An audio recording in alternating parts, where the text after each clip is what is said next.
صبرا سننسى الفقاد في جنات إن الحمد لله والصلاة والسلام على رسول الله أما بعد কখনো চিন্তা করেছেন কবরে আপনার সঙ্গে কি ঘটবে? কখনো ভেবেছেন আপনার মৃত্যুর পরবর্তী দৃশ্যগুলো কেমন হবে? কল্পনা করুন আত্মীয় স্বজন ও পাড়াপড়শিরা আপনাকে অশ্রুসিক্ত নয়নে বিদায় জানাচ্ছে। তাদের মুখে আপনার জন্য উচ্চারিত হচ্ছে রহমত ও মাগফিরাতের দোয়া। তারা বলছে, আল্লাহ তোমার কবরকে জান্নাতের একটি বাগান বানিয়ে দিন। অবশেষে আপনাকে একা ফেলে সবাই চলে যায় যার যার পথে। আপনি একা শুয়ে আছেন। এমন সময় দুজন ফেরেশতার আবির্ভাব হয়। তারা আপনার পাশে এসে বসেন, শুরু করেন প্রশ্নোত্তর পর্ব।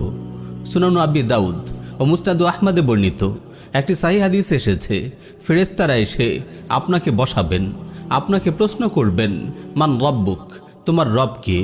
আপনি যদি মুমিন